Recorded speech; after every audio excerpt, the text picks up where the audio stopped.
All right, welcome everybody to this live stream. Thanks for clicking this video if you're watching live right now. Thanks for clicking this video if you're watching it on the playback or some other time in history, whenever you're watching this. So, I'll introduce myself very briefly. My name's Simon Hill. I'm a black man from Louisiana, 33 years old. I've been traveling around the world for the past few years. Currently, I am living in Budapest in Hungary. I am married to a beautiful woman from Turkey. I'm a Muslim, English teacher, writer, a lot of different things. Beginning YouTuber. Maybe I'm a bad YouTuber because I have not made my $1 million yet. But hey, I guess I'll be another failed YouTuber, just like I was a failed rapper as well. But no, man, I'm just a guy on here trying to just you know give my opinion and takes on things that are out here in the world that I find interesting, and hopefully you find them interesting as well and informative. I'm not saying I'm the smartest person in the world, but I do feel like I'm somewhat knowledgeable, level-headed, middle of the road, you know, not too extreme on either side. So I'm just out here to build with the people and let y'all know how I'm feeling. So let's just talk about this, man. We're going to talk about this. Joe Biden. So known coon, known coon, Juan Williams. Maybe you've seen this guy before on Fox News giving all sorts of hot takes about American culture and politics and society. He's a known Republican coon commentator for Fox News. So his opinion will be taken like dog shit. We're not going to really take it too seriously. But I found this article interesting from Juan Williams. It's titled "Joe Biden is our third black president and the takes he's making here." So let's just build on that. Guyana Brent says, "Top of the morning." Top of the morning to you too, lad. Thanks for joining in. Happy to get your opinions about Joe Biden and everything like that. I'm just going to start off by giving my opinion about Joe Biden. Um, Joe Biden is, of course, a bad president. Why is he a bad president? Because all U.S. presidents are bad. All U.S. presidents are the leaders of an empire, a neo-colonial empire. They are the head of a nation that is meant to oppress the third world and people around the world. Joe Biden is no friend to black people. He does not support reparations. He is not about actually making sure that black people in America move ahead. He's just more about maintaining the status quo. Joe Biden came from a generation of people that were segregationists in Congress. He was friends with segregationists in Congress. Joe Biden referred to busing as, taking white children to racial jungles. He was a part of the 1994 crime bill that ended up incarcerating a lot of black men during the crack era and that sort of thing. So Joe Biden is no friend to me, but he is better than Donald Trump in every single way. Donald Trump is a horrible person who could lead to death and destruction for average American people. Literally, Donald Trump followers ended up dying or going to jail following his words, the dumbasses that decided to do it. So, if we are to make the choice between the lesser of two evils, of course, we should be picking Joe Biden because we know how to fight against an establishment Democrat. I don't think America is ready to fight against a fascistic megalomaniac like Donald Trump. Let's keep it a buck. Donald Trump is probably the worst of the worst. And if in any other occasion, if this was Joe Biden versus Mitt Romney or Joe Biden versus John McCain or some other, standard run of the mill Republican, then I would tell people, hey, it doesn't really matter who you vote for because they're just going to side with the corporate structure, the elites of America, and they're not really going to be looking out for the interest of black people and other groups of working class people. So that's all. That's my opinion about Joe Biden. A lot of people are saying Joe Biden is doing a lot of great things for working class people. I don't know. They keep on saying he keeps on, eliminating student debt, but my student debt bills keeps on coming. I'm the one still out here paying, my student bills or trying to duck Sally Mae and that sort of thing. I still get the collection calls. So I'm 40,000 in the hole in student debt. Biden, when you going to wipe that out, man? Student debt in America should be eliminated because we have a system that's inherently exploitative to young people who are unfamiliar with finances and how money actually works and how interest can accrue. So, yeah, other stuff about the infrastructure bill. I mean, America has crumbling infrastructure everywhere. If we look on the news, bridges and streets are falling apart and stuff like that. Immigration is out of control. People are just running across the border. People in Chicago are mad that immigrants are staying in the high schools that were meant for their children, but are now being closed down to house immigrants. So, the Democrats and all of them are doing a really poor job of looking out for working class people, but they never have. Let's keep it a buck. We haven't had actual people on the left of American politics actually look out for working class people uh, since the New Deal, FDR's New Deal. Let's keep it real. Since then, it's just been downhill. Privatize everything, make everything more expensive. Wages are not keeping up with inflation. People are working longer hours. They're being more productive, but they're not seeing that reflected in their bank accounts. It's sick out here. It's sick out there for the average American. But let's build on this. So, Joe Biden is our third black president. This is a quote from Juan Williams, the opinion contributor, published on October 9th for The Hill. Let's read this ago. 25 years ago, novelist Toni Morrison famously labeled Bill Clinton as the first black president. The actual black president, Barack Obama, would come later, but Morrison's memorable one-liner still gets laughs. It was a smart way to say that Clinton broke new ground by elevating black leaders and policies that helped black people. By Morrison's standard, Joe Biden is our nation's third black president. I'm not dyslexic, guys. Sometimes I just read too fast and I get caught up in stuff. But yeah, this talk about Bill Clinton being our first black president, that's been a running joke whenever you talk about American politics for years. People have said Bill Clinton was the first black president for as long as I remember. And I was born in 1990, so the whole Clinton era, I was just too young. I mean, it was just all around us. I remember those stuff like Bill Clinton playing the saxophone. I remember stuff like the Monica Lewinsky scandal. I remember stuff like seeing on the news him sign the deal with Yasser Arafat and the leader of Israel at the time. So, yeah, Bill Clinton was just sort of like in the background of my memory. And, my first president that I really remember was George Bush. Now, is Bill Clinton a black president because he played the saxophone or because he might have, enhanced some programs that help black people? No, no. Number one, first and foremost, black people should not be aiming to have black presidents because inherently being a black president makes you the black face for Western imperialism and Western hegemony. You get what I'm saying? Now we're all across the world. Black people are now tied to the white supremacists in power in the United States government. Whenever the United States says we're going to go bomb Iraq, we're going to go destroy Afghanistan, we're going to go sanction Cuba, we're going to sanction Zimbabwe, black people are now tied to that, even though we are historically, if we look at our interest and where we're trying to go in the world, we're on the side of the oppressed people in Cuba, in Zimbabwe, in Iraq, in Afghanistan. We want to have freedom, liberty, self-determination, and that sort of thing. And instead, what do the Democrats do and the Republicans do when they're in power? Enforce American hegemony across the world. Evil, pure evil. So let's continue reading. But Biden's 2024 campaign is worried about getting black voters to the polls. Last week, the Biden campaign put $25 million into a radio advertising campaign to pump up enthusiasm among black and Latino voters with message, Joe and Kamala are getting it done for us. And that's the facts.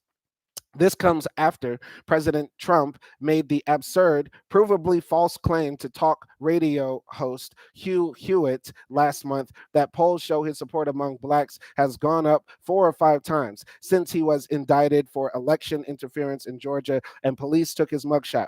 The black community is so different for me since that mugshot was taken, Trump said, with no shame at tying black people to criminal processing. All right, let's talk about this. So, Biden and Kamala, I mean, let's keep it real. Nobody's really excited about Biden and Kamala. People really only voted. The reason why Biden won, let's keep it a buck. Let's keep it absolutely real. The only reason Biden and Kamala won is because of COVID. If it was not for COVID, if it was not for a apocalyptic event, Trump would have won again. Literally, Trump only won because COVID literally killed off so many of the old crazy white people who vote for Trump and they believe all the lies that are posted on Facebook. And on top of that, the regular Americans who are sane were like, why isn't our president wearing a mask? Why is he talking about you need to inject bleach as a way to fight back against this deadly virus?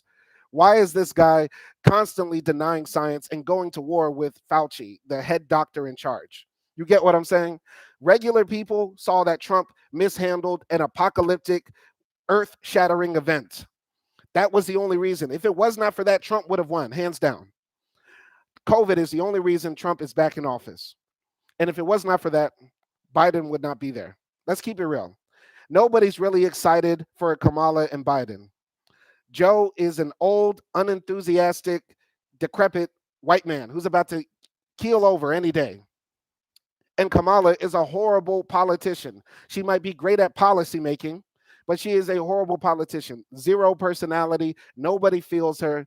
I mean, she goes out there and starts, dancing and shucking and jiving whenever she needs to try to campaign. All she knows how to do is that weird laugh and do the electric slide, but that's it. And the ski wee for all of her sorrows and stuff like that. But let's keep it real. Nobody's excited about them. The only reason that they're in office is because Trump was such a monumental failure as a politician. And God literally had to send a plague down to get him out of office. In 2024, even though Trump is facing monumental um, legal issues, even though he is like under federal indictment and state indictment in different places and spaces, there's a strong possibility he could win. If I could bet my money on it, though, if I bet my money on it, though, I don't think Trump will win because number one, Biden has the incumbent advantage.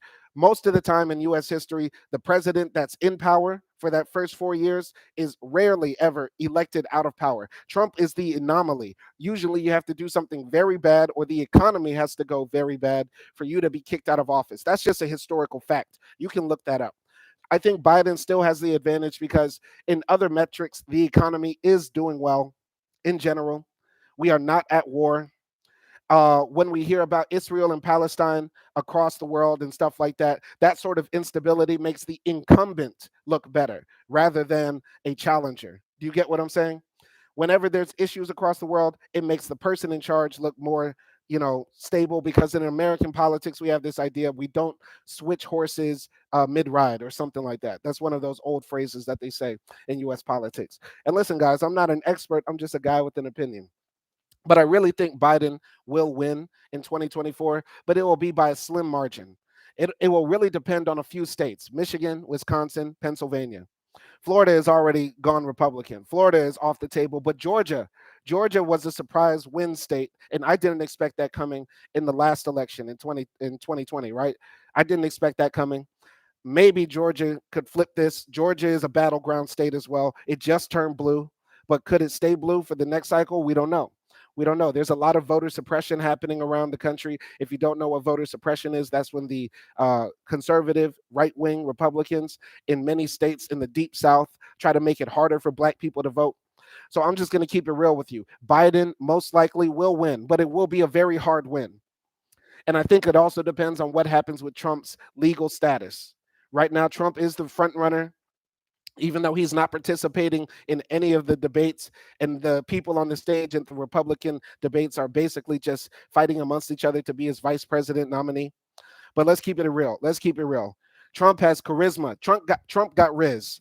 Americans feel Trump because Trump is essentially a stupid fat American. He is basically everybody's uncle, everybody's horrible boss, everybody's stupid brother or friend. That's why people feel Trump, because Trump is, like, for all accounts and purposes, a McDonald's eating, Kentucky Fried Chicken consuming, uh, a Burger King downing, fat American asshole. And that's why people feel him. Let's keep it a buck. And we're keeping it absolutely real. I'm going to get into the comments, Simon. Greg Matt says, "What up, Simon? No chance he's winning." I don't know, man. I don't know. In my opinion, it's going to come down to a few swing states: Michigan, Pennsylvania, Wisconsin, and Georgia. Florida is out the bag. If we look at the electoral votes and the numbers, maybe. And keep it and be honest. Be honest. When you look at American history, the incumbent has the advantage. And Trump is also facing some very monumental circumstances in his way. He's got the January 6th trial. He's got the trial in Georgia for election interference.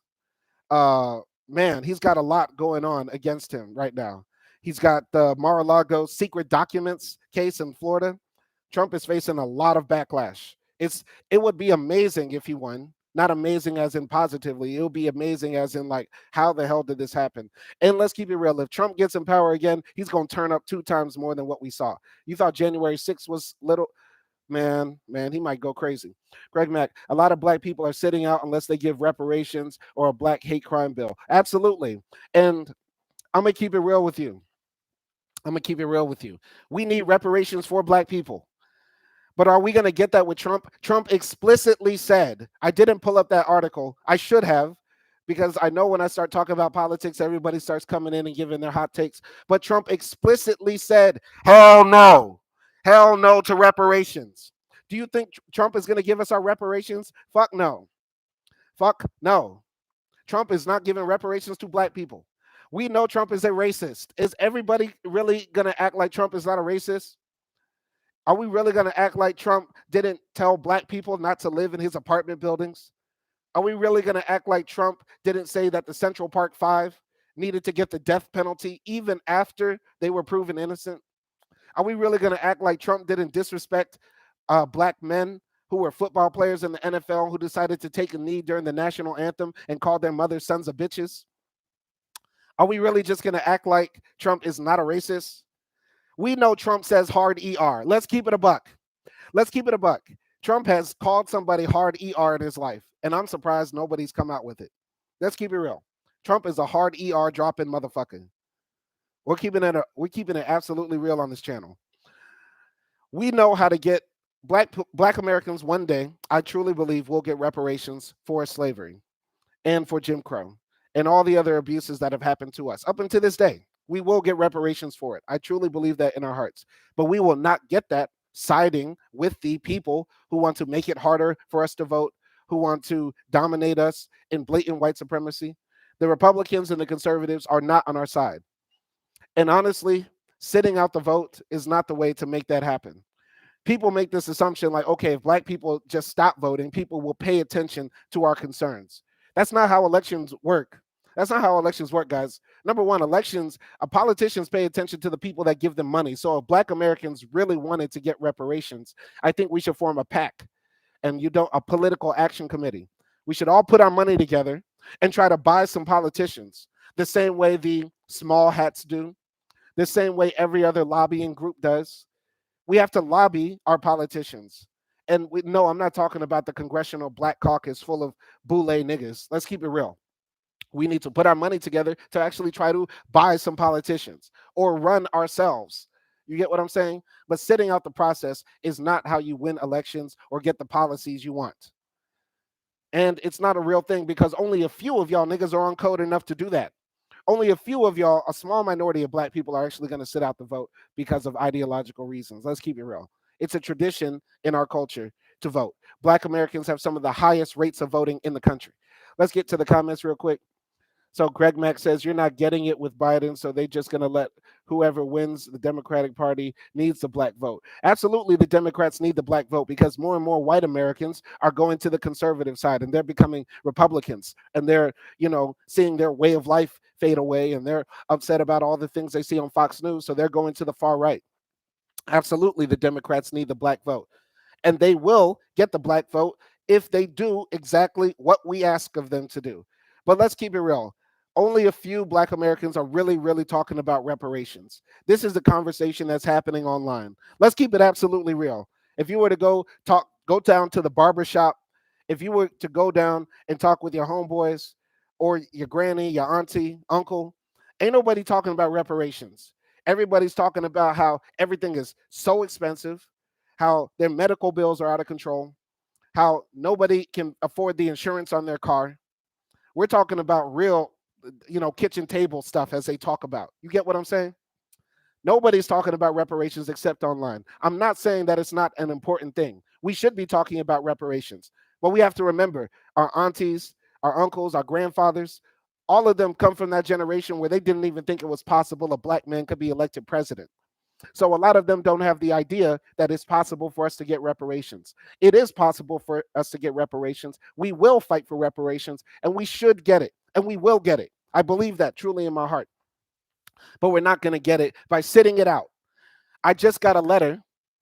I'm not going to dox myself, but this is a letter that I got from my mother. I'm here in Budapest. It's from the Registrar of Voters for Washita Parish. I'm going to sign up to vote, guys. I'm going to keep it real with you. I'm going to vote. I'm not going to vote for Trump. That's for damn sure if he gets the nominee. But I'm from a red state of Louisiana where it doesn't even matter. Washita Parish, I might as well just wipe my ass with this ballot if this is a ballot in this letter. You get what I'm saying?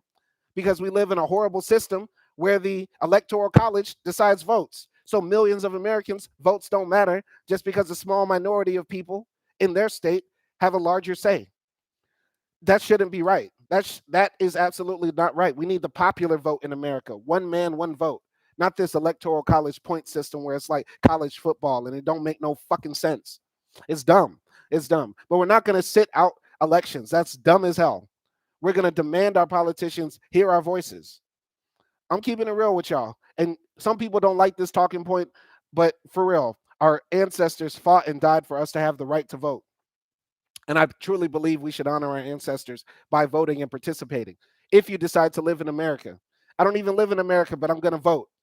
I don't even live in America, but I'm going to vote. I hate the United States government, but I'm going to vote because our ancestors fought for that. If voting was not important, how come so many places in the US are trying to make it harder for black people to vote, for young people to vote? You get what I'm saying?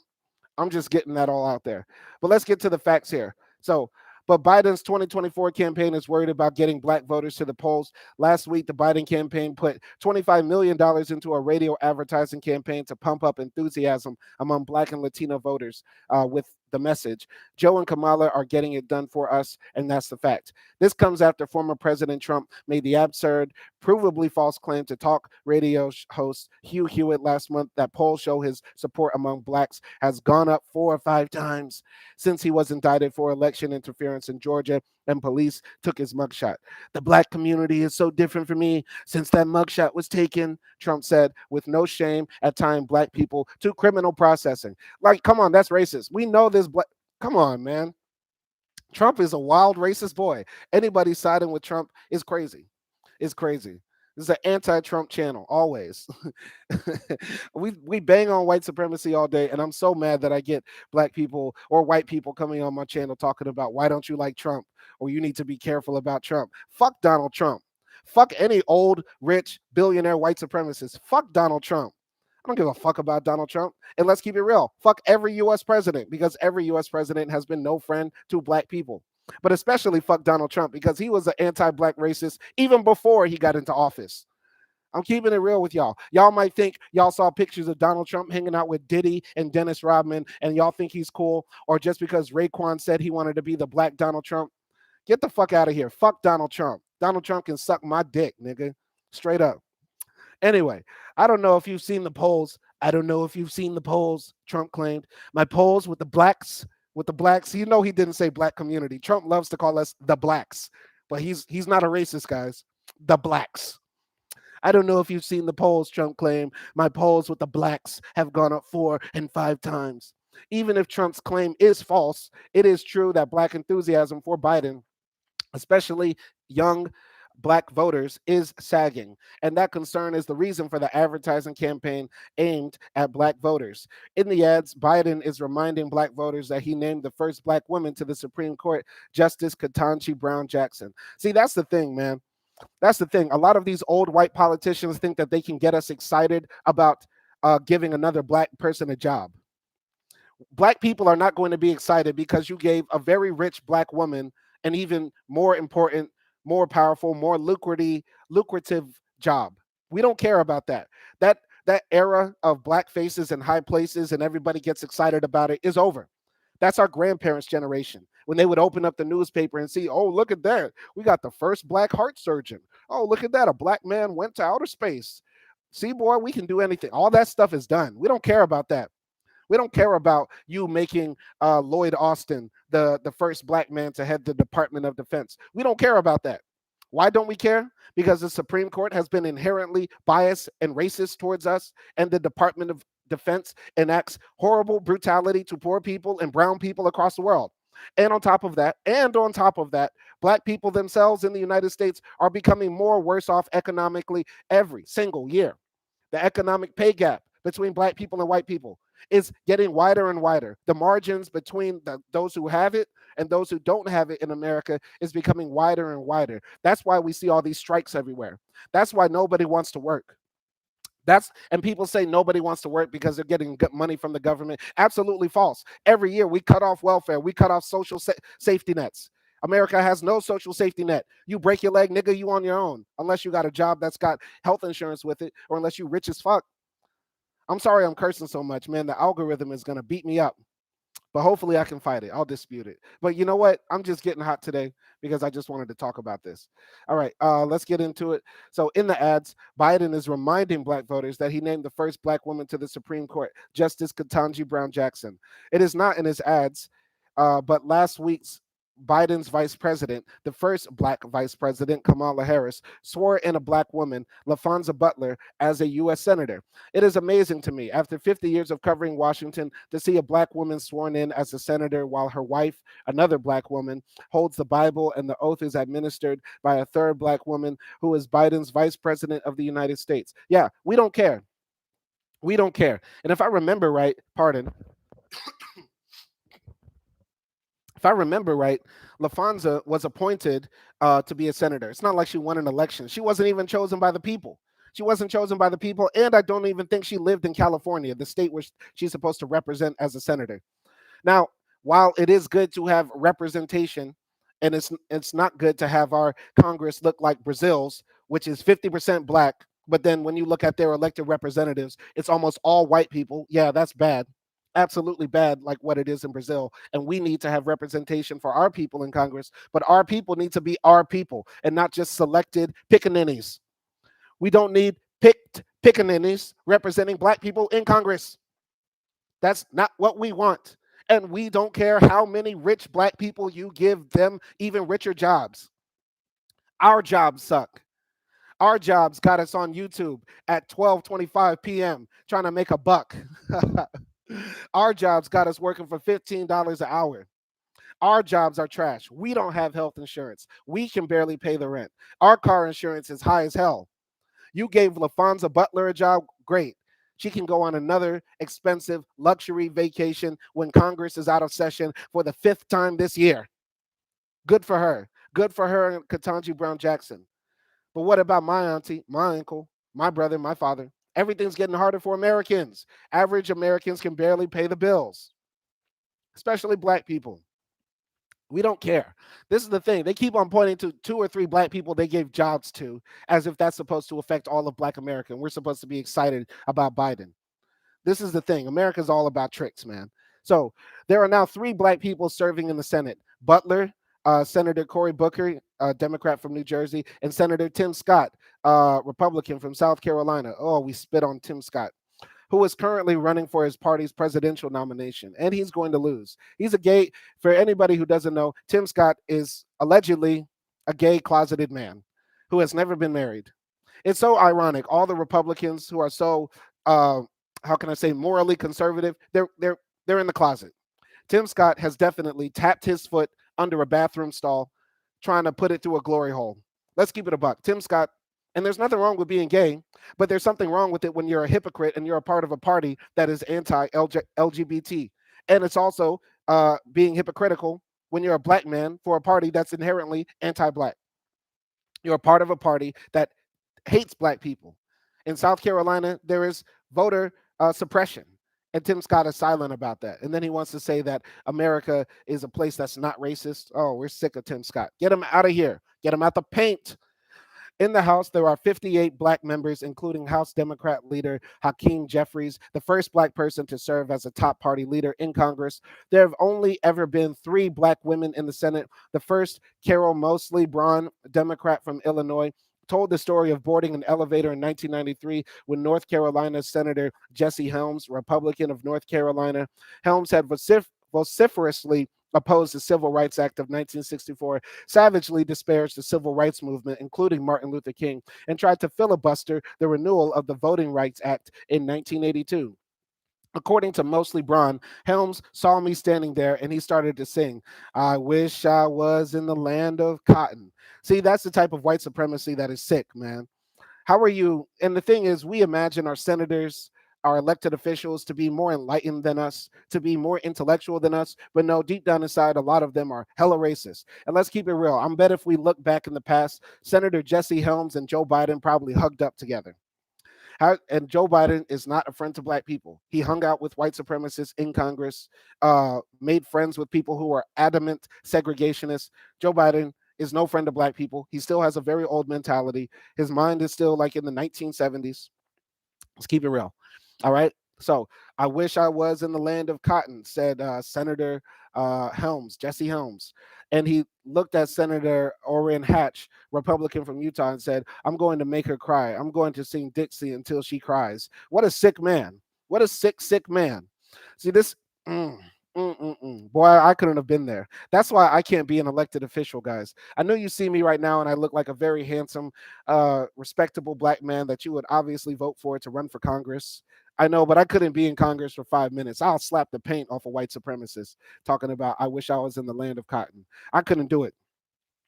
Anyway, in contrast to that insulting treatment just 30 years ago, Biden can talk about naming the first black Secretary of Defense, former General Lloyd Austin. He also selected Charles Q. Brown, an Air Force general, as chair of the Joint Chiefs of Staff. Biden also stripped Confederate names from military bases. Okay, but where are the tangibles? Where are the tangibles for black people? Where are the tangibles? You gave a few people jobs. You gave a few people jobs. Meanwhile, black men have some of the highest unemployment in the country. What what are you doing about that? Are you just can Biden appoint me to be secretary of real niggas department for America? Biden, I need you to select me to be the head of uh, TNA checking. I need to be assistant secretary general of the department of TNA. I just want to inspect TNA all day. I mean, seriously, what is this? What is there's nothing in this article name that actually helped black people. So, and in all the negotiations over the debt ceiling, Biden put his trust in a black woman, Shalonda Young, Biden's director of the Office of Management and Budget, and the first black person in that job. Apart from elevating black people, Biden's record includes real help for black America. Biden has achieved the lowest black unemployment rate on record. He lowered the cost of prescription drugs and hearing aids. He has the faster rates of creation of black owned small businesses in the last 25 years. He can point to an increase in black enrollment in government sponsored healthcare plans and a double-digit reduction in black child poverty. Okay, so here are some actual tangibles. Here are some things that he can actually point to in his record. And I'm not mad at any of that if any of that is true. Is it where exactly we want to go? It's a part of the way there. We need reparations. We need a hate crime bill specifically targeted to protect black people. We need the George Floyd Justice and Policing Act to be enforced. We need a lot of things. We need all this gerrymandering across the country to finally end. We need all of that to end, honestly. But we don't just need to say, oh, Biden's been the first or the third black president just because he gave a few black people jobs. If what they said in this paragraph is true, commendable, but it's not exactly where we need to go, but it's a good start. Let's continue building. So last week, he cut $9 billion more in student loan debt. He has fought to cut student loan burdens, which disproportionately weigh on low income students and a large share of black students. That's the thing. I haven't seen it. I'm still ducking Sally Mae. I'm still ducking Sally Mae. If anybody else got student loans, let me know because I'm still fighting them. And I've been out of college since 2013. It's been 10 years, and I still got that monkey on my back. Come on, man. Cancel all the student loans. Cancel all the student loans. We got all this money to send to Ukraine and the Israelis. Give it to the US people by canceling student loans. You don't even got to send us a check. We all know that most of the money in the world is digital. All you have to do is hit backspace on a few zeros, and the US debt is gone. At least the US student loan debt is gone. Need to get rid of that. All right. Craig Mack says Tim Scott put it where? Right there. Yeah, Tim Scott put it in a glory hole, man. Tim Scott is, I believe, a closeted gay man. I believe. I think his public persona as this conservative, religious, righteous Republican is all a front. Tim Scott is possibly, on Grindr in a secret account, has a burner Instagram, and he's sliding up in dudes' DMs, flying out people to Washington, D.C. to get their back blown out. Possibly some of the other racist white supremacists who are vehemently against black people but are secretly BBC cucks. I think Tim Scott is a closeted gay man. That's a fact. I'm keeping it real with y'all. Anyway, let's keep on building.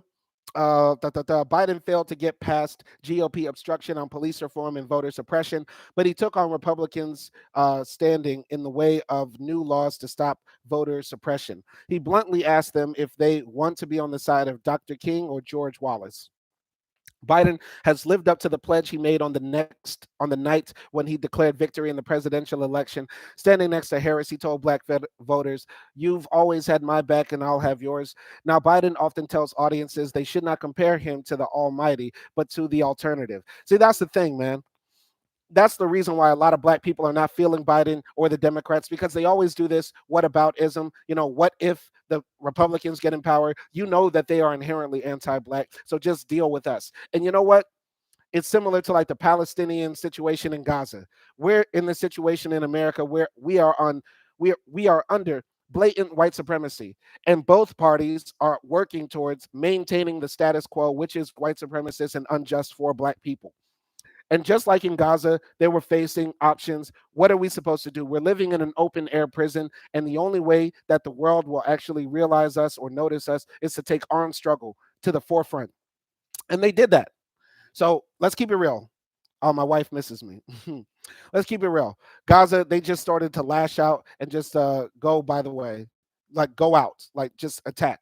And Black Americans are looking at that same option too. What are really our options? The Democrats are really not helping us move forward. The Republicans are inherently anti-Black. Maybe we will sit this one out and maybe we won't vote. I don't think that's the right idea, but I can't fault anybody for making that choice, honestly. I think you should vote. I think you should participate. If you don't want to vote, run for office yourself. It's not that hard to get yourself on a ballot and get the money together or the signatures together to do it. You know what they say? If you don't like how things are happening, you should change it. But dropping out of the system is not the way to make it happen. You get what I'm saying? But that's just my opinion. But if black people really feel like they're not going to vote, and that's the way we're going to get the Democrats' attention, maybe go ahead and do it. I just don't think it's the right way. So it looks like that the alternative to Biden in 2024 presidential races will be Trump and a GOP that is hostile to black people and black interests. It's not much of a choice. Okay, Juan Williams is not so much of a coon because he is calling out the GOP for being hostile to black people and black interests. I really thought Juan Williams, from my recollection, was a Uncle Tom Sambo MF. You get what I'm saying? I thought he was like Larry Elder out here. But anyway, I guess I was wrong. Maybe I was wrong. Anyway, let's continue building. So, some black men lose faith in Biden, Democrats in 2024. This was written by Trevor Honeycutt and Jarrett Renshaw, published on August 2nd, 2023, and updated 2 months ago. So, August 1st, Reuters, Bachta McConan, a 28-year-old in the key voting state of Georgia, is among the millions of black voters who helped deliver President Joe Biden the White House in 2020. All right, let's keep it real. Bachta McConan, that is not a black American name. This is obviously an immigrant. And if we're really going to talk about black Americans, you need to talk to people in the media who are actual, what they say, Americans who are descended from slavery or the foundation of the United States. Don't talk to Bachta McConan. That's not a black American name. That's a person who came from, I don't know, Sudan or some part of Mauritania or something like that. Who knows? It might even be Indian. McConan? Where's McConan from? Ethiopia? I don't know.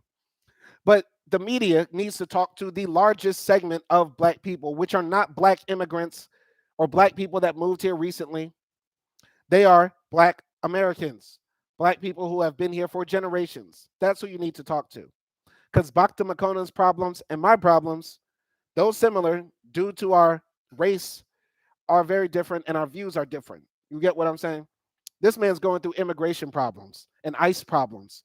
I'm dealing with racist police, unfairness in the workplace, discrimination in society, unequal opportunities economically for me. This guy probably came here on a visa and that sort of thing, but I don't want to jump ahead. Let's read the story. So, 3 years later, he is one of the voters who Democrats fear could cost Biden a second term in 2024. Disappointed by what he sees as Democrats lurch to the left, free spending and empty promises, but also turned off by far-right Republicans, McConan says he sees nothing but bad options at the ballot box next year. Okay, so, all right, I'm already not liking this article because they're pitting black people as a whole in the voice of a black immigrant. I want to see a picture of Bachta McConan But let's keep it real. Black immigrants do not speak for Black Americans.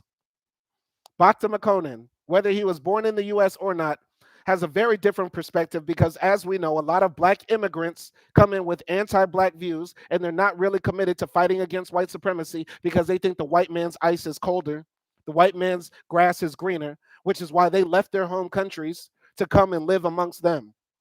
And even if they vote left, it's not really based on anything other than their own self interest at the time or just their own personal feelings. A lot of immigrants are easily persuaded to come to the right because the right is perceived in the immigrant's mind as the country, as the party that will maintain the country's status quo. A lot of immigrants look at America as the shining beacon on the hill, the city on the hill that they need to get to because their country's failed. Partly because they're not on code in their countries. And also, a big part of that is because America influences the rest of the world to destroy third world nations and keep them permanently poor so that they can have a permanent underclass to exploit in those countries. These guys look at America as that city on the hill and want to maintain that status. And so the conservative party, the conservatives of any sort, will always be the ones that they think are the ones that will preserve that city on the hill. Let's keep it absolutely real. So McConan talking about the Democrats lurching to the left and free spending and empty promises. He's not talking about the empty promises about reparations. He's not talking about the free spending that's making it harder to argue that we need reparations and that the government has all this money. He's not talking about the lurch to the left where the government is now talking about, something extra crazy socially. He's talking about talking points that the right talk about. Because let's keep it real, a lot of immigrants fall into right wing talking points because they think that will conserve the nation that they spent so much money, time, and effort to immigrate to. I'm keeping it absolutely real here. So, what I'm noticing across the Democratic Party right now is that there's a lot of pandering to the Black community. Oh, I hate this article. I hate this article so much. Yes, they should pander to the Black community. Every political party is in the business of pandering. A party panders. That's what a party does. A party is meant to pander to a specific group so that their specific interests can be heard. And in return, that party gets votes and support from that group. Let's keep it real. Nobody says any group is Democrats pander too much to the small hats or to the alphabet gang or to any other group. But when they're trying to create systems or policies for Black people, Black coons, McConan, you're a coon. Black coons like McConan talk about, oh, the Democrats are pandering to Black people. I don't like the Democrats. I don't like the Republicans. But whoever has a specific policy that they want to pander to us, hell yeah, bring it. Bring whatever policy, strategy, goal that you have for Black people, specifically for Black people, whatever party you're from, for us. Pander to us, because that's what a political party is for. I hate this guy McConan. I hate that in the media, they use the voice of Black immigrants to talk for Black Americans. It's absolutely wrong, and it's stupid. It's absolutely stupid. They wouldn't talk to it if I converted to Judaism. They would not talk to my Black ass about Jewish issues in America. If I started identifying as a woman right now, they would not talk to me about women's issues in America. But when it's time to talk about Black issues, hey, let's grab an immigrant. Hey, let's grab a biracial person. Hey, let's grab a Black person who doesn't even live in America, who has dual citizenship. It's ridiculous. It's absolutely ridiculous. All right. What I'm noticing across the Democratic Party right now is there's a lot of pandering to the Black community, said McConan, who plans to attend business school after a career in the military. It seems like they do a lot to try to make it seem like they're the party for young Black men or Black men as a whole, but they don't back it with anything. They don't follow through, he said. Long the most loyal Democratic constituency, Black voters played a large role in rescuing Biden's struggling 2020 presidential campaign in the South Carolina primary and sending him to the White House with Democrats in control of the Senate, thanks to further success in Georgia. In return, many Black voters expected Biden and Democrats to push new federal protections against restrictive local voting laws. Yes, we need that. Police and criminal justice reform. Yes, we need that. Student loan debt relief. Hell, my Black ass needs that. And economic empowerment. Absolutely. And reparations. We need reparations for Black Americans, not for immigrants, not for people that are trying to undermine us. We need reparations for specifically Black Americans. Many of those efforts have been blocked by Republicans, leaving Biden to ask voters to let him finish this job with the second term, but with no clear path to get these things done. On the other hand, Democrats' focus on LGBTQ and abortion rights leaves voters like McConan feeling alienated. Let's keep it real. A lot of Black men are alienated by the talk about LGBTQ issues and women's issues and that sort of thing. And the Democrats were very vehement about getting the anti-Asian hate crime bill passed and that sort of thing. This makes a lot of Black voters feel like, wait, what are we getting? Asians are a very small portion of the American populace. Whether they vote all Democrat or not, their vote doesn't matter. How come there have been hate crimes perpetrated against us? Consistently, the number one group targeted for hate crimes in the US are Black people. And yet we still don't have the George Floyd Justice and Policing Act passed. A lot of that has to do with the supermajority needed in the Senate to get that passed. But still, that's blatant white supremacy because the Senate is like 50-50, Democrats and Republicans. And of course, not 10 Republican senators are going to vote for a bill that's going to punish the police, right? Because they're all about fascistic control. They're all about oppressing Black people. Let's keep it real. But there was a way to get that done. There has to be a way to get the George Floyd Justice and Policing Act passed. There has to be a way to make sure that the criminal justice system isn't filled up with Black bodies. There has to be a way to close that economic gap between Black and white Americans. There has to be a way to do that. And the Democrats are not putting enough effort into it. Instead, they focus on the LGBTQ, a small minority of people, the Asians, a small minority of people, and that's why a lot of Black men feel like we can't rock with the Democrats. Let's keep it real. Let's keep it real. And I agree with that wholeheartedly. Wholeheartedly, I agree with that. The Democrats on every level have failed Black people. And so have the Republicans. So have the conservatives. So have the quote unquote liberals of America. Nobody is really dedicated to Black empowerment, empowering the poor and working class. Nobody in American politics is really dedicated towards that. But does that mean we drop out of this system? Hell no. We get involved and we don't get co opted. We have to find a way to fight back against this system, not just put our hands up in the air and say we're going to sit it out. You know what I mean? Anyway, I'm going to keep on reading. So I'm probably getting turned away from the left just because the Democrats are turning more left in my books, he said, adding he wished Democrats spend more time on the economy.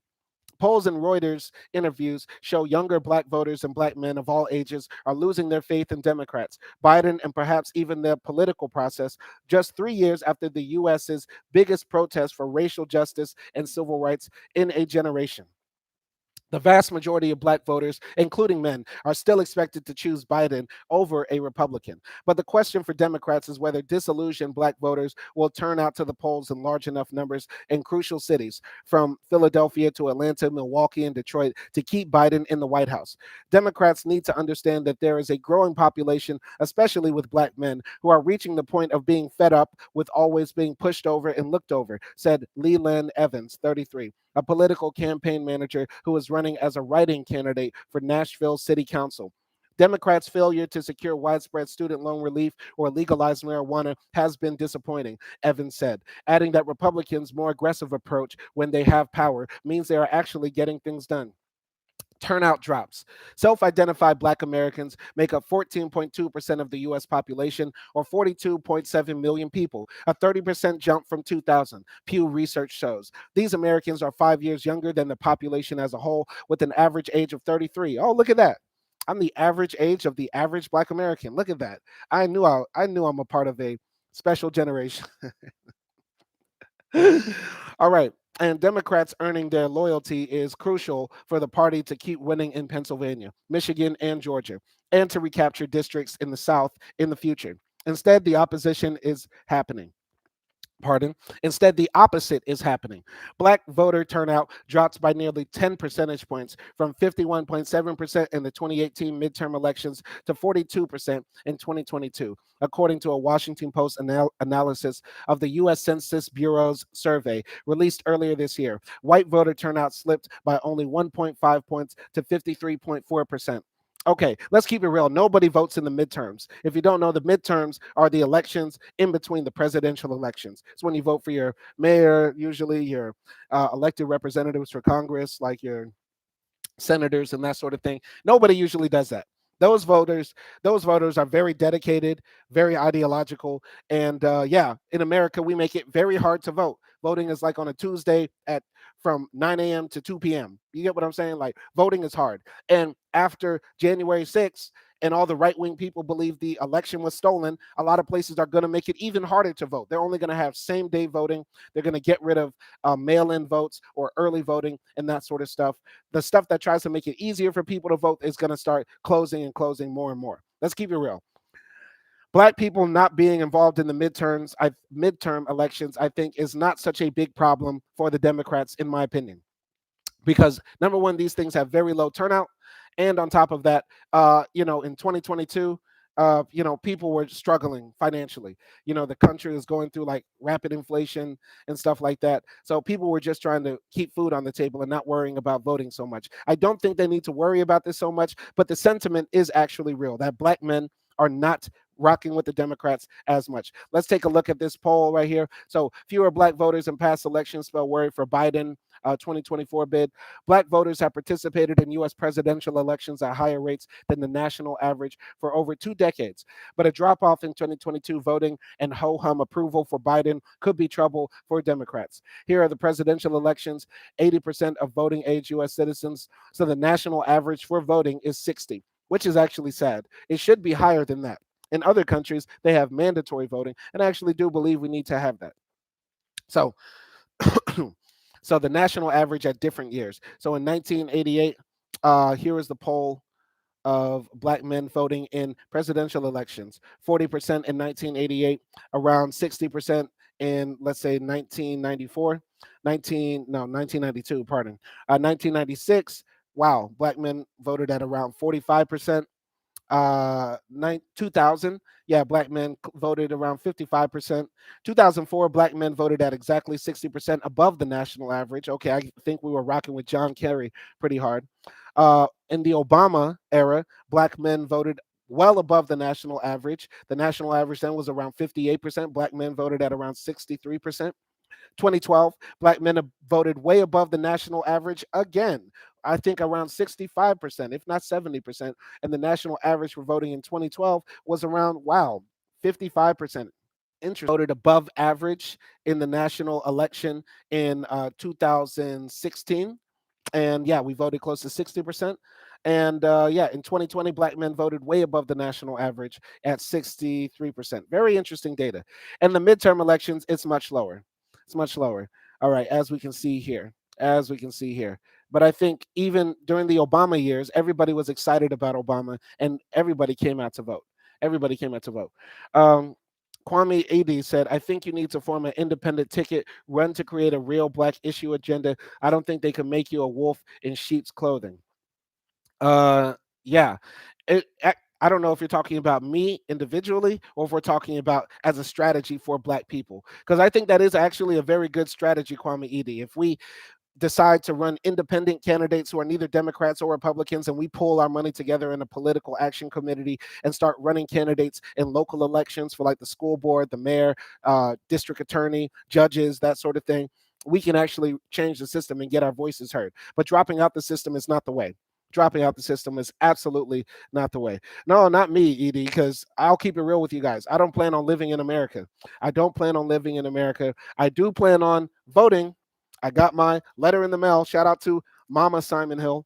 She sent out my registration documentation so I can vote. But I know my vote is going to go in the trash because I'm registered in Louisiana. And if you live in a red state, we are living in an unfair democracy in America where if you millions of people vote and their votes don't count. And I'm not only talking about left-leaning, crazy communist socialists like me in Louisiana. I'm even speaking out for the Republicans in California or the Republicans in New York or the Democrats in Mississippi. Nobody really has democracy in America, at least for the presidential election, because we don't have one man, one vote. We have this stupid, stupid electoral college system that needs to be abolished to actually get true democracy out there. All right.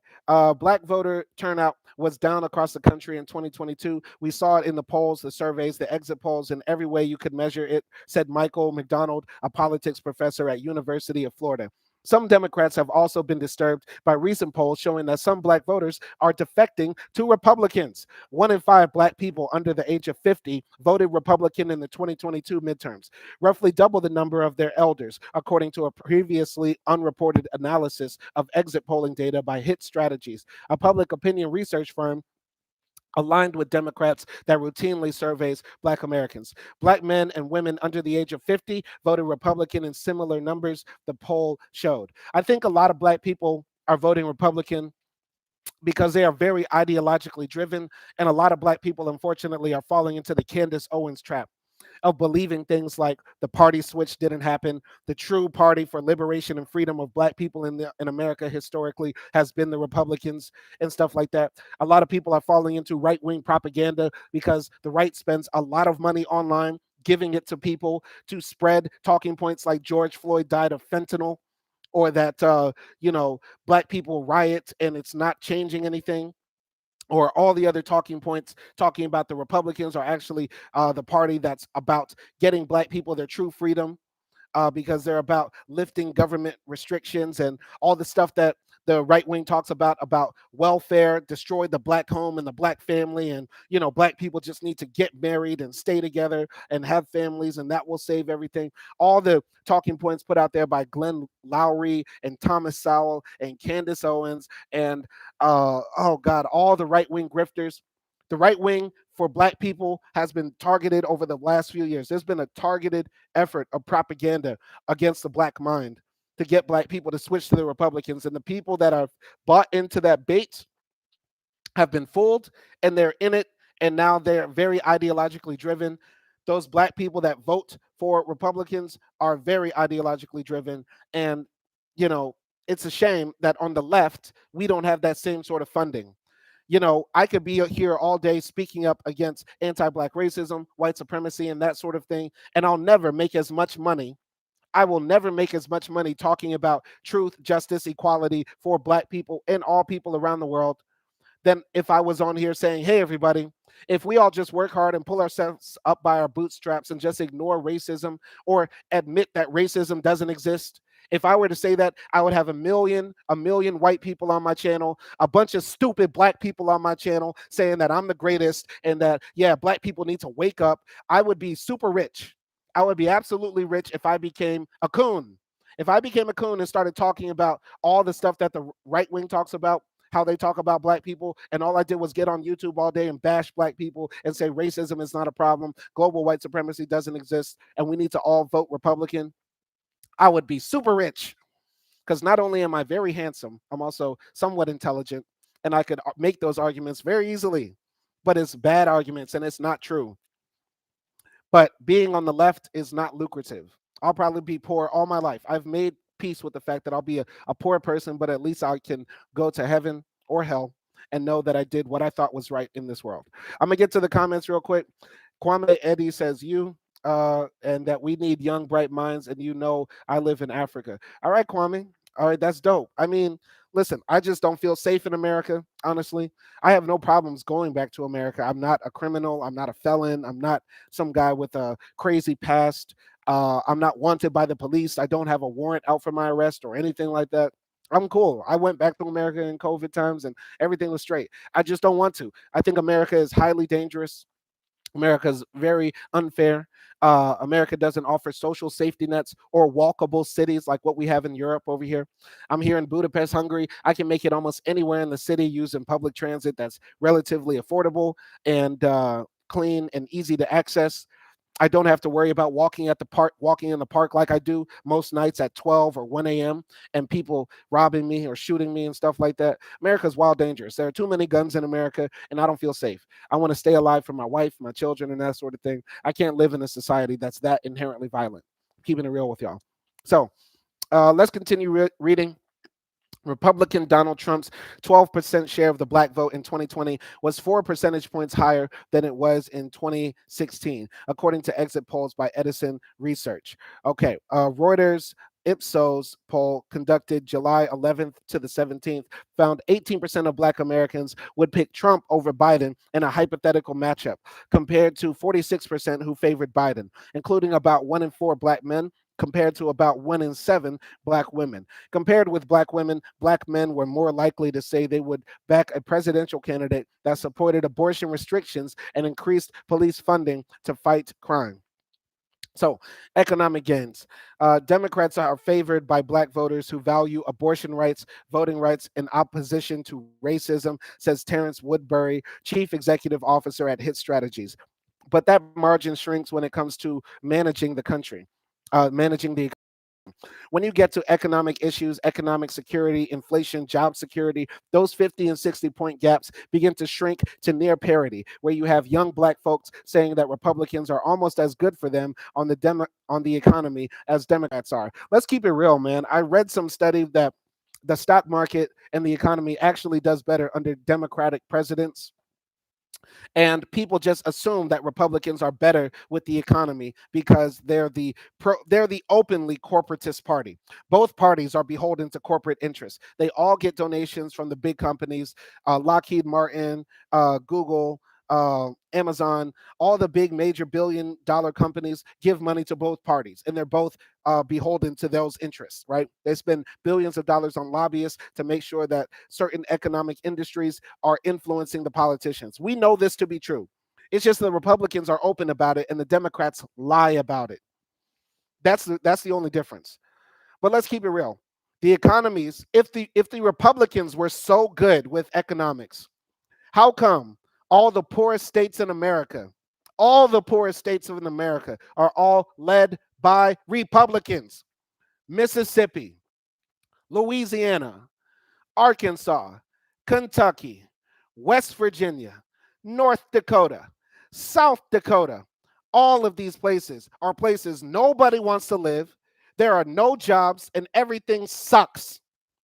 How do I know? Because I come from one of those places. Louisiana is a trash state. Mississippi, trash state. Arkansas, trash state. Kentucky, Kansas, trash states. Nobody wants to live there. There are no jobs, and all they do is elect Republicans over and over and over and over and over again. The Republicans suck at business. They suck at creating societies that are actually livable for people. What they want to do is privatize everything, make you pay for everything, and then tell you to pull yourself up by your bootstraps. It's fucking stupid. It's stupid. All right, so let's get to the comments. Yeah, uh, Kwame Eddy says we are only allowed to vote for Jim Crow Republican Party or Willie Lynch Democratic Party. That's the problem, man. That's the problem. But we need to infiltrate it. I believe we need to infiltrate it, and possibly we can take a cue from the book of the Small Hats. The Small Hats have Republicans and Democrats. They're kind of on both sides, but that's their elected officials. As a group, they tend to vote for Democrats. But what happens? What happens is that you have, Ben Shapiro's, but then you also have Joe Biden from the small hat community. Black people need to be sort of like that. We need to have our hands on both sides, but we always need to be on code because Bernie Sanders and Ben Shapiro will both get on code about Israel. Tim Scott and Cory Booker should both be on code about reparations and police reform. That's the problem. We have we have some very bright people who are Black Republicans. To be a Black conservative in general with me. Just don't rock with Donald Trump and the extreme far right who's explicitly racist. And don't be a coon talking about America's not a racist country or an unfair country for Black people. Don't say stuff like that. But the small hats, regardless of their political affiliations, get on code when it's time to talk about Israel or when it's time to talk about protecting their community.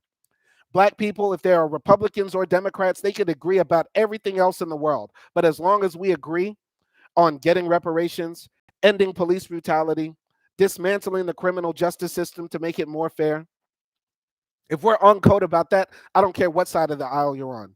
You get what I'm saying? So, Kwame Edie says, I was shot at by my white neighbor while sleeping, and the police refused to investigate. That's why I moved to Africa. That's a horrible story, man. But see, that sort of stuff happens all the time in America. Absolutely. That's an incredibly horrible story. And there's stories like that that go underreported in America far too long. And it's a miracle that we have social media like this where black people can actually speak and share our expressions and our voices and have our voices be heard. Let's get to another comment. Craig Mack, dump Trump, no Joe, and go west. All right, go west and go all the way to Japan and get some Japanese punani. I don't know, but go west. How far west? Are we talking about, we go so far west we end up back where we came from? I don't know.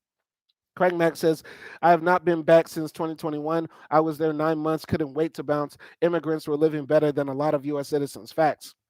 If you're a black person from America and you live abroad for some time, then you go back to the US, you start to realize how much you've changed and how much the country has changed and how much the country could do better. I'm from a part of America where you can't walk to the grocery store. You have to have a car to live in certain parts of America. That's not how I want to live. I'm from a part of America where you just can't go outside after 10 p.m.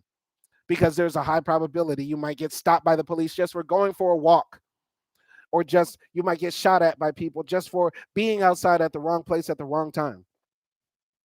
You go back to America and you realize, damn, if I go to the hospital, I'm going to have to pay thousands of dollars just to get something checked up on. Meanwhile, you do this in other countries, $50 max, something like that. You get what I'm saying? It's not right how we live in America. And once you go back, you can't wait to not come back, if that makes sense. So Craig Matt says, Kwame Eddie, I would like to speak with you about covering the story. I would like to share the money. Yeah, absolutely, man. I don't want any money from you or anything like that, but every black person, anybody is welcome on my platform.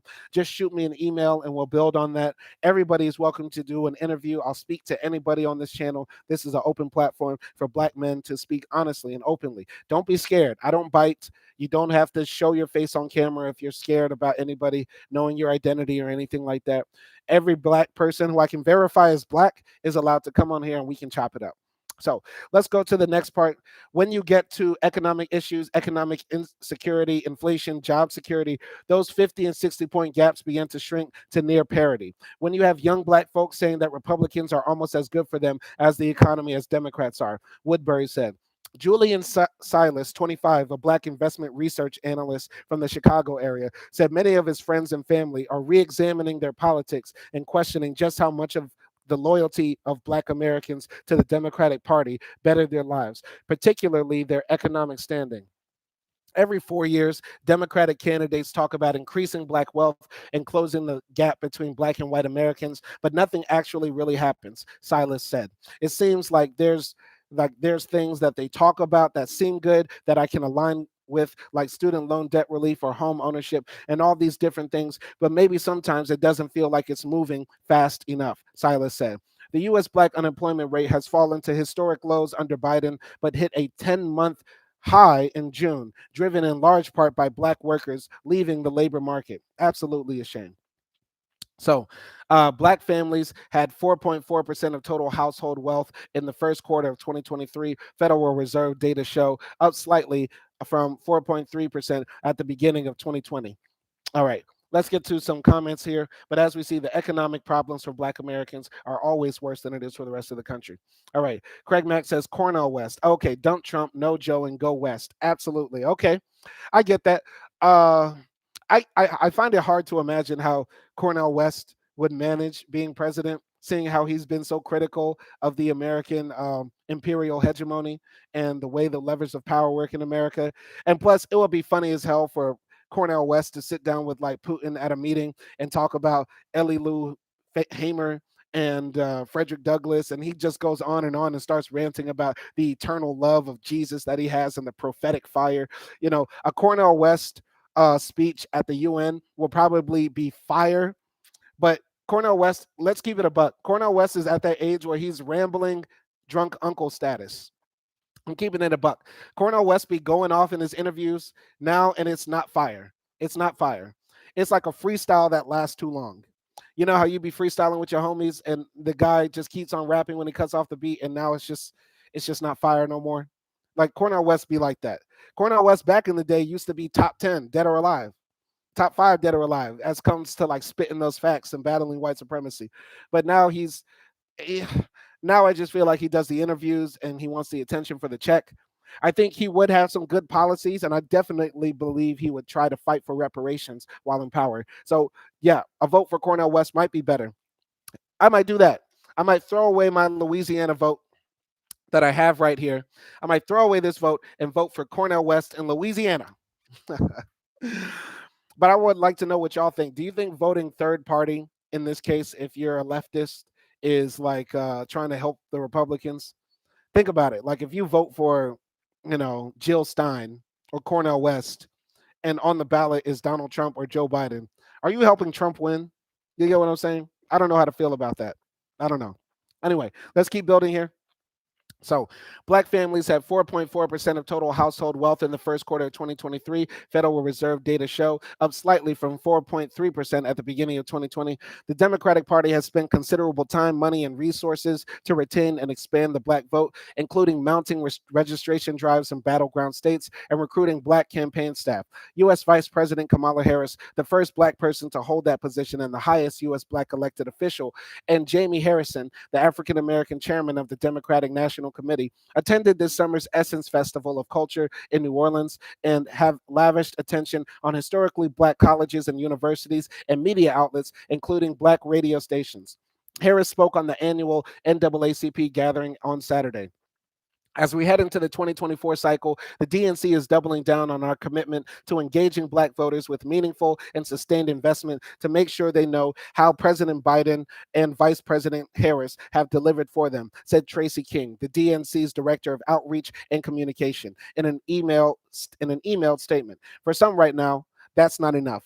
I'm kind of stuck with Biden until someone else comes along, said Andre Russell, 47, and from Chicago, who works in education. As a society, we will definitely have to move past the trope of old white men running everything. Listen, I would rather have my old white men, if they are Karl Marx or Lenin, than Biden or Kamala Harris. Keep it real. Keep it real. There's nothing wrong inherently with old white men. If the old white men are Bernie Sanders or Professor Richard Wolff, or if they're white men who are really about creating societies that are racially equal and economically equal, I have no problem with old white men running the country.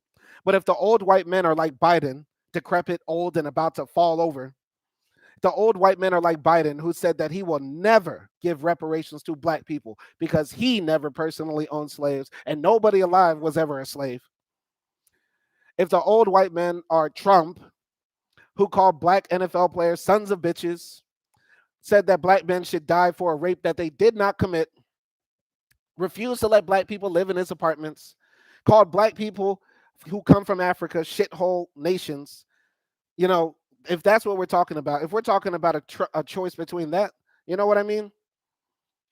I don't want those old white men. There's nothing wrong with old white men. Let's just leave it at that. Okay. Let's just leave it at that. Let's get to some comments real quick. Craig Mack says, it's true. He does ramble. It's hard to get locked in when he's trying to answer a question. Yeah, man. Cornel West be going off about all the famous jazz singers from the past and like all the great authors from the past. And he's a very knowledgeable dude. And we always love honoring our ancestors, especially our intellectuals and that sort of thing. But yeah, I think definitely Cornel West will not win, and his presidency would be very, very effective for fighting for black causes, but possibly a disaster. So, Guyana Brent, should it be an age limit to be president? I think so. I think so. I think so. I think so. I kind of want to say yes, because definitely your mental facilities start to fade and you start to have some old ideas. But I would still prefer Bernie Sanders right now over everybody here.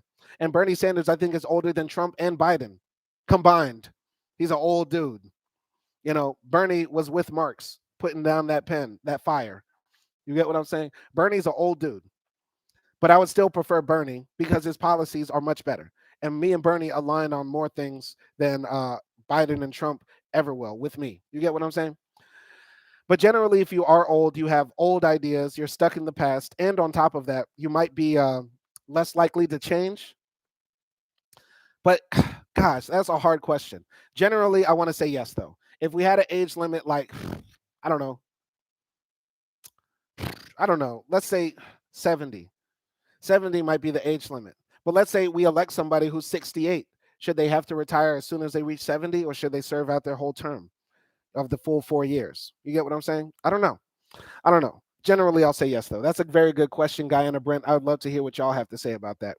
So, Biden looks for new ways to energize black voters. With much of his racial equity agenda thwarted by Congress or the courts, President Biden is trying to close an enthusiasm gap among the voters who helped deliver him to the White House. So, here's a picture of a foundational black American sister with, I believe, Angela Davis on her shirt, though I am not sure. Let's look at the caption. Maya Corbett had been banking on President Biden's promise to cancel up to $20,000 in student loan debt for millions of borrowers. I am too. I am too. I'm going to keep it real. I'm going to keep it real. Something that would definitely influence me to come back to America would be canceling my student loan debt. I'm going to keep it real with you. I would love if they canceled my student loan debt, because that would at least make it easier for me to transition in America and find a place that would be safer. I don't want to go back to America and have to live with my parents or live in Section 8 housing or something like that. You get what I'm saying? Like, student loans are a big problem for Black Americans. There's a lot of people like me who got a lot of them loans and we can't move forward. Anyway, let's get to some comments right quick. Old white men that want to build a world of free markets so that there is a future for the world, innovative products, and a great standards of living that will be almost all people. Yeah, I mean, you might believe, Kwame and Eddie and me might believe differently about free markets. You know that free markets naturally cause, how can I say, innovation and higher standards of living. I think not in all cases that's true, but regardless, if the old white men have good ideas, we should rock with them. But if the old white men have old, stupid, racist, bigoted ideas, or they are held by corporatists in power, yeah, we don't want them in power. You get what I'm saying? Anyway, let's read this article. This was written by Erica L. Green and Zolan Kano Youngs, published on August 29th, 2023. During a recent town hall with the Congressional Black Caucus, Vice President Kamala Harris offered a gut check to the 200 people who have been gathered to take stock of the state of civil rights in America.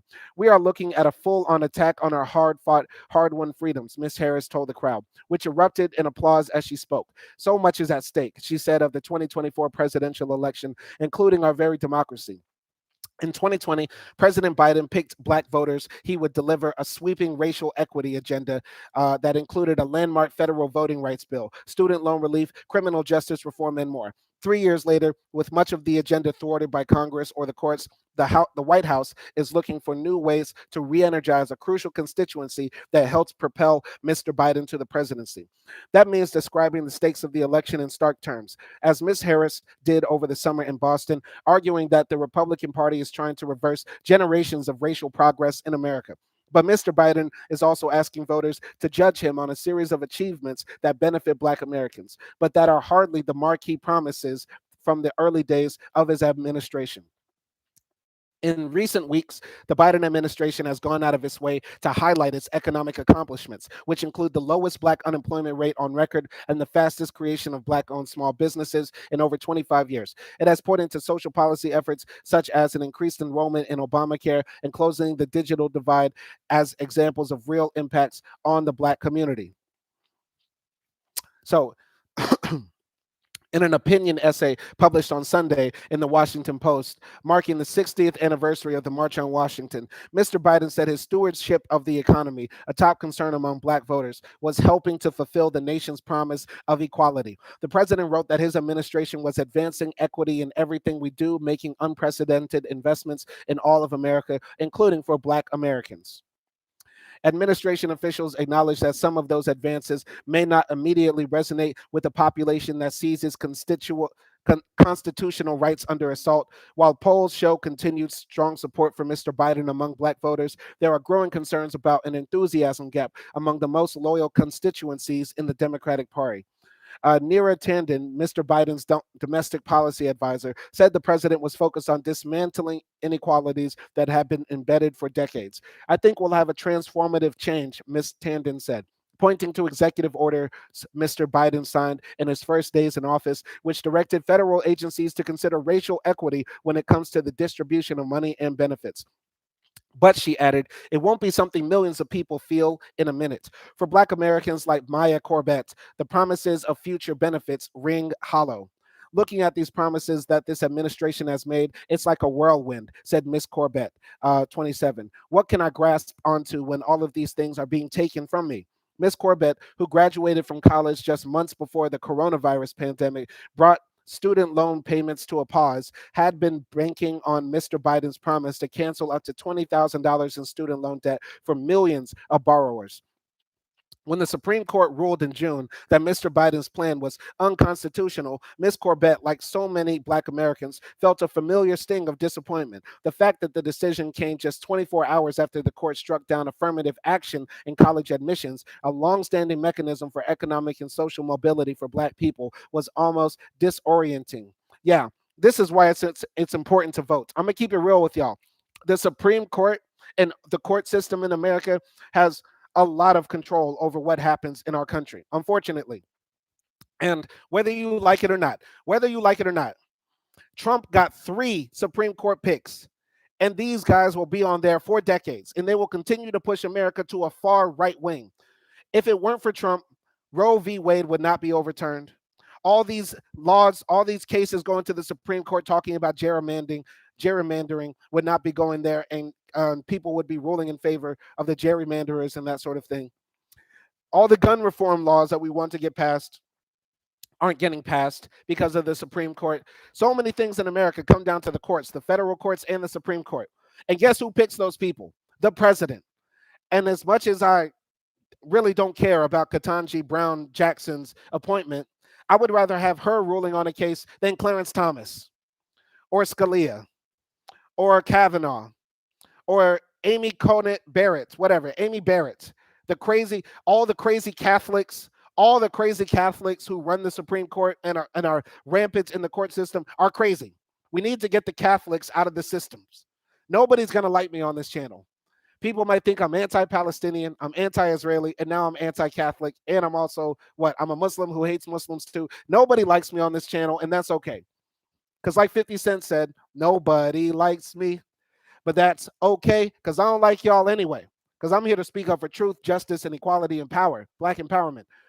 And if we're really going to be living in a country that is dedicated to maintaining the status quo, there's no way that we can change that status quo that is inherently anti-Black unless we participate in it and infiltrate it.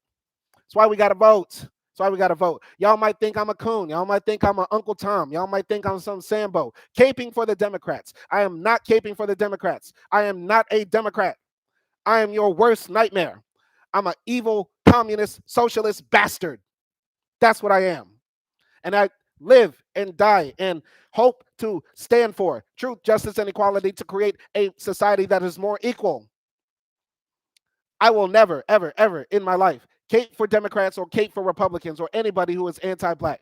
But we need to be involved in the system. Or we need to leave America in its entirety and let the white supremacists have it. Because we have to look at this 2 ways. We're either going to be involved or we're going to get out. It's like a relationship. It's like a marriage. What are you going to do in your marriage? If your wife hates you, or if your husband is not interested in you anymore, what are you going to do? Are you going to fight for your marriage, or are you going to get a divorce? What are you going to do? I chose to divorce America, though I will still send my ballot to Louisiana so that it can get put into a paper shredder because I'm voting for Cornel West. But what are we going to do in this marriage with America? We were forced to be in this marriage with America as Black Americans. We were kidnapped, bred in America, and now we're 42 million people with a few immigrants sprinkled in. What are we going to do? Are we just going to sit on the side while more right-wing Supreme Court judges and federal judges are elected that are going to give Black men mandatory life sentences, stuff like that? Are we going to sit on the side, or are we going to be involved? Let's keep it a buck. All right? So I'm just going to keep on reading.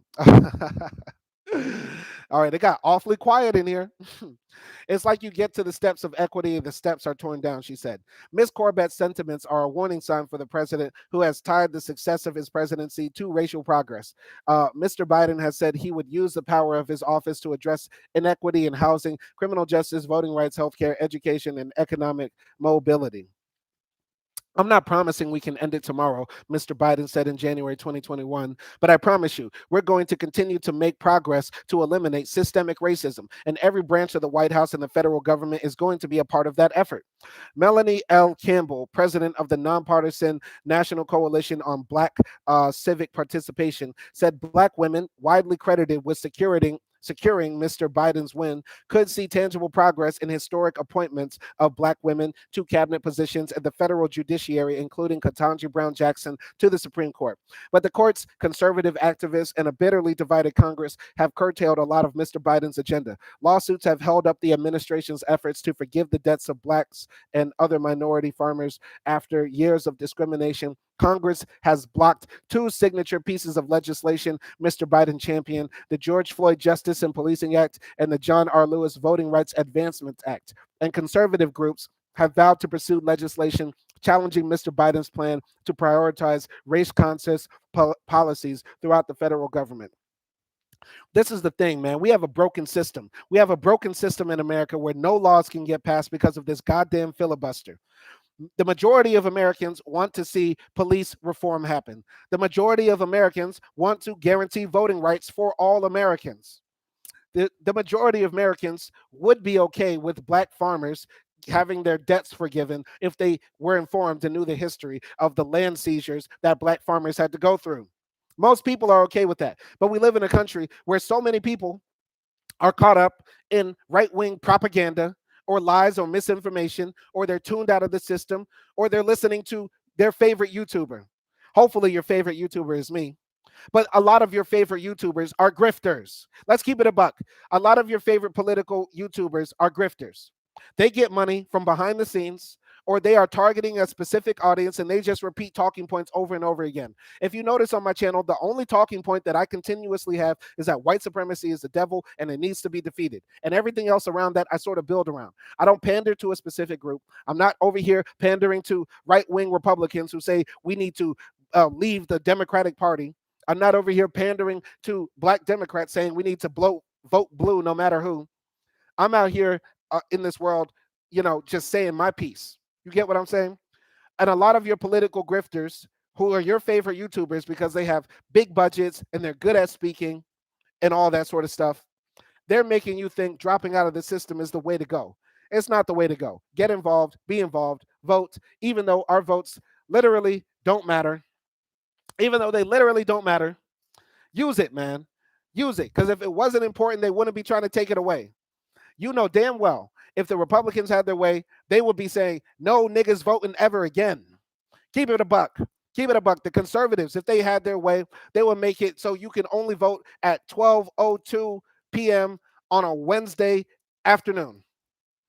Keep it a buck.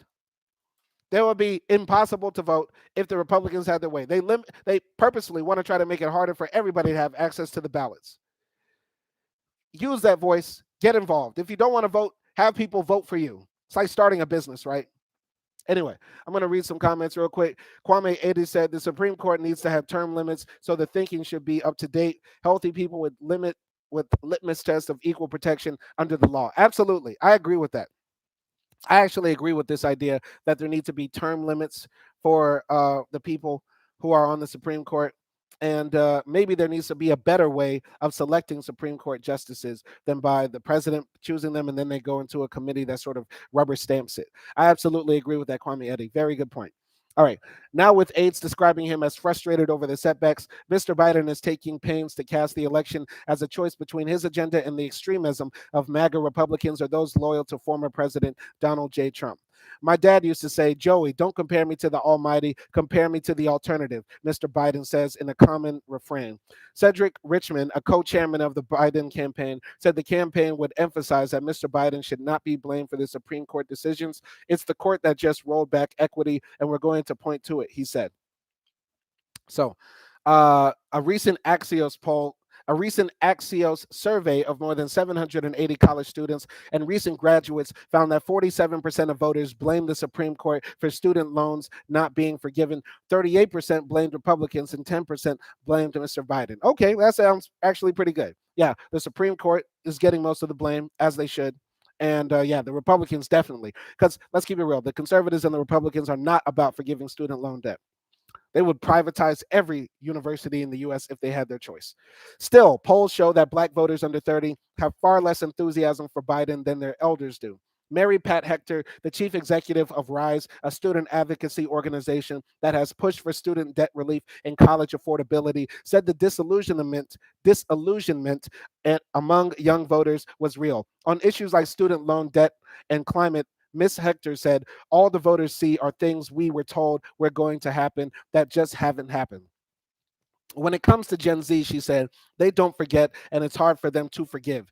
In the meantime, the White House says it has not given up on most of it on its most ambitious goals. This month, the Education and Justice Department released guidance for how colleges should navigate the affirmative action decision, urging them to continue to strive for diversity. And the Education Department is preparing to start new loan programs while delivering billions in loan relief by fixing existing programs that have long disenfranchised Black borrowers. And dozens of federal agencies are working through equity action plans, tackling everything from disparities in home appraisals to maternal mortality.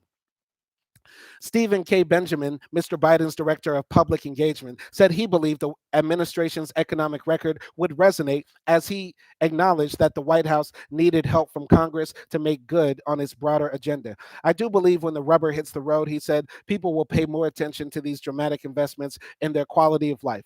Lenora Vinny, 53, says she felt like the administration was looking out for people like her. Having benefited from affirmative action when she entered the white, male dominated information technology field in the 1990s, Miss Vinny, a single mother of two, incurred $280,000 in student loan debt after years of pursuing a doctoral degree to advance to a senior leadership position. Some of the debt was acquired at predatory for profit colleges. That's a shame. We have those all over America where people are paying hundreds of thousands of dollars to go to these colleges that are basically, paper mills where they're just basically printing out your diploma before you earn it, and you just have to pay to get it. It's absolutely a shame. So Lenny Venor is applying for loan relief through forgiveness programs that were not affected by the Supreme Court ruling. I know for me, as an African American woman, you can never have too many degrees or too many credentials, she said, because that way I take away all your reasons for not putting me in the position. This is a mentality a lot of Black people have, that we have to be extra good to actually get our foot into the door. But the thing is, we should actually be fighting against white supremacy, because the white supremacists who are taking our jobs, yes, they are the ones taking our jobs because we're sometimes qualified to have them more than they are. They need to be educated on why being anti-Black racist is wrong and how it's hurting them. Keep it real. Yes, it's good to get educated. I'm trying to go back to college right now. I think everybody should pursue education and study something that they're actually interested in. But we shouldn't just be getting degrees just to get degrees, because this is how we end up in mountains of debt. It's not good in America. If this was Europe, if African Americans were in Europe talking about we're going to get our degrees, our masters and PhDs and that sort of thing, I would encourage that. But in America, it's very risky picking a degree, because it's very likely you're not going to find a job even if you have masters and PhDs and that sort of thing. And even if you find a job, they're going to pay very little, unfortunately. So, Miss Vinny, who ultimately obtained her doctorate and her promotion, is applying for relief through loan forgiveness programs that were not affected by the Supreme Court ruling. Miss Harris's appearance before the Congressional Black Caucus in Boston encapsulated the administration's strategy moving forward, highlighting its progress while rallying a community to remember and repeat history. In Boston, the crowd was rapt, shouting, "Preach," as she called out extremist so called leaders who sought to distract from the nation's legacy of slavery and systemic racism. Ms. Harris then reminded the room that Black voters drove Mr. Biden to win the presidency in 2020 and made her the first Black vice president. The future of America, she said, has always relied on the folks who are in this room. So, very interesting article. Very interesting article. A lot of Black people are just not feeling Biden. We're just not seeing the changes that we want to see. And a lot of that has to do with conservative obstruction. Yes. But we have to admit that the Democrats are not really dedicated to getting stuff done, because there is a way to get the George Floyd Justice and Policing Act passed, or the Voting Rights Act passed, or a hate crime bill specifically for Black people to protect us from the rampant white supremacist violence that it is in America. There is a way to get it done. They are not thinking creatively, and they're not fighting hard enough. What they do is they put the bill on the floor, they know the bill is going to die, and then they say, look, guys, we tried, but the Republicans are so racist, they're going to fight against it. So vote for us again so we can try again. And then, of course, it fails. If the Democrats were really serious about black empowerment, they would first try to fight the filibuster and try to get Supreme Court limits set and take seriously the heeds, the demands, the calls from black grassroots voters and organizations who are saying we need to talk about reparations. We need to talk about that. If they took that seriously, the Democrats would actually have black men in their pocket, but they're not. They're not taking any of this actually seriously. That's very likely why we're probably going to get a fascist dictator in office in 2024. Some people think that. I'm being real. I don't think Trump is going to win. I don't think Trump will win in 2024. A lot of people are giving it as a given because the polls are saying so. But we have to remember from 2020, we can't trust the polls. The polls had Hillary winning. Nobody thought Trump would win. Let's keep it a buck. It's not likely that Trump is going to win because Biden has, incumbent advantage and the economy is good. If Trump wins, I will be surprised and shocked, and I will definitely keep on living in Europe. You guys have fun with another go round with the Orange Menace. Y'all have fun with that. Biden is really no better than Trump in a lot of ways and policies, but Trump is literally a dangerous man. Trump is a dangerous fool. People who have followed him have literally died. It's crazy what Trump has done. Ashley Babbitt tried to run up in the Senate and got her ass clapped by a black police officer because she was following Trump's stupid ass rhetoric. Biden is a bad dude. Yes, he locked up a lot of black people with the crime bill and that sort of thing. No, he is not on the side of reparations. Biden overall is a old traditional white supremacist Democrat. But are we really going to rock with Trump, or are we just going to drop out of the system just because we have some bad options? Black people, we've been dealing with bad options since we've been in the Americas. We've had bad options. We either run away from slavery and leave our kids and our families behind and try to get them back with Harriet Tubman or something like that. We either, march to try to get desegregation gone, or we get our nuts eaten by attack dogs. Black people in America, we've been dealing with bad options since the very beginning. Voting, this should be the easiest thing for us. It's not just sitting it out. It's about infiltrating the system, getting involved, and being on code.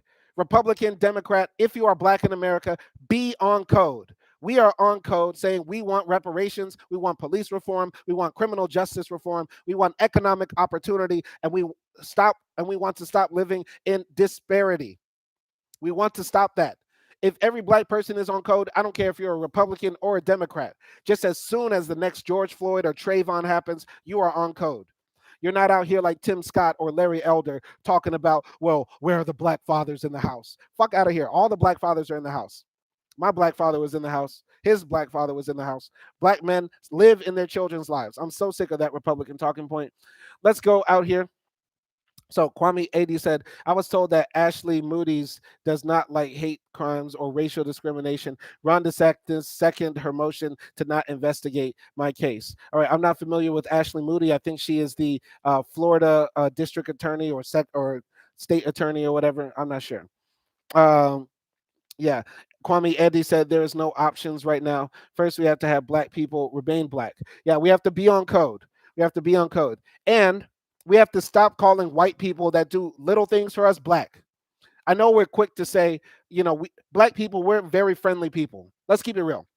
Black people are very friendly, very welcoming, and calling Bill Clinton the first black president because he played the saxophone and he can sort of dance and he has some swag and charisma, and he, gave a few black people some jobs, does not make him black. And we have to stop doing that. And so the last article I'm going to read today is from Ta-Nehisi Coates. It was no compliment to call Bill Clinton the first black president. This is published on August 27th, 2015. So, in 1998, Toni Morrison wrote a comment for The New Yorker arguing that white skin notwithstanding, this is our first black president, blacker than any actual black person who could have ever been elected in our children's lifetime. Last week, the New York Times implicitly cited Morrison's piece and claimed the author was giving Clinton a compliment. This interpretation of Morrison's claim is as common as it is erroneous. The popular interpretation of Morrison's point exhibited here holds that summoning all of her powers, the writer gazed into the very essence of Clinton and found him sufficiently soulful. In fact, Morrison's point had little to do with soul of any kind. She was not much concerned with Clinton's knowledge of Ebonics, his style of handshake, nor whether he pledged Alpha or Q. Morrison was concerned with power. So, race has never been much about skin color or physical features, so much as the need to name someone before doing something to them. Race is not a sober minded description of peoples, it is casus belli. All right, by the way, casus belli means reason to go to war. Anyway, dig Morrison's description of Clinton's blackness. After all, Clinton displays almost every trope of blackness: single parent household, born poor, working class, saxophone playing, McDonald's and junk food loving boy from Arkansas. And when virtually all the African American Clinton appointees began one by one to disappear, when the president's body, his privacy, his unpoliced sexuality became the focus of the prosecution, when he was metaphorically seized and body searched, who could gainsay these black men who knew whereof they spoke of? Very powerful. Toni Morrison was a very, very powerful thinker. All right. Yeah. Whereof. Whereof they spoke. Who could gainsay these black men who knew whereof they spoke? Very poetic and beautiful. The message was clear. No matter how smart you are, how hard you work, how much coin you earn for us, we will put you in your place or put you out of the place you have somehow, albeit with your permission, achieved. You will be fired from your job, sent away in disgrace, and who knows, maybe sentenced and jailed to boot. In short, unless you do as we say, i.e., assimilate at once, your expletives belong to us. Very powerful description. I mean, you know, I think there's this tendency to assume that white trash Americans, the poor whites, who are a lot of white people, by the way. And listen, we love the poor whites. There's nothing wrong with being poor and white. But the white trash of America, the trailer park America, they have a lot of similarities with black Americans, but unfortunately, a lot of them buy into white supremacist talking points and conservative politics, and they end up becoming anti black, either explicitly or implicitly, right? There's a tendency to view them with some sort of sympathy. I don't view the white trash who are anti-black with sympathy. I think people should be smart enough to understand when they're falling for propaganda and bait, and so therefore, people like Clinton, who she described working class, single parent household, born poor, eats McDonald's and that sort of thing. You know, on one hand, I can see how that might be a description of black people, but I still think Toni Morrison and a lot of black intellectuals look at blackness through the lens of the struggle that we go through as far as the conditions of poverty and single parentness and the conditions that we're born of, rather than blackness as a social construct that we live under that does not have to have any of those things attached to it. Listen, I don't come from a single parent household. I wasn't born poor. My parents were like working class, but we had a middle class lifestyle. I played the cello. I mean, I love fast food, but I don't consider myself as going through what many people traditionally consider the black struggle. I didn't grow up poor or in the ghetto. I was never a gangster. I was never out there selling drugs or busting my gun or any of that sort of stuff. And I think there is this conflation between black identity and the struggle of blackness rather than just seeing blackness as the identity that it is. I view blackness as an identity rather than a system of. I view blackness as an identity that is foisted upon us and that we participate in the system of race, rather than this idea that blackness is also tied to social constructs or conditions that we have to live under. Do you get what I'm saying? And I think by calling Clinton the first black president, you're saying that anybody can be black as long as they were born poor uh, and did X, Y, and Z, and click the check mark.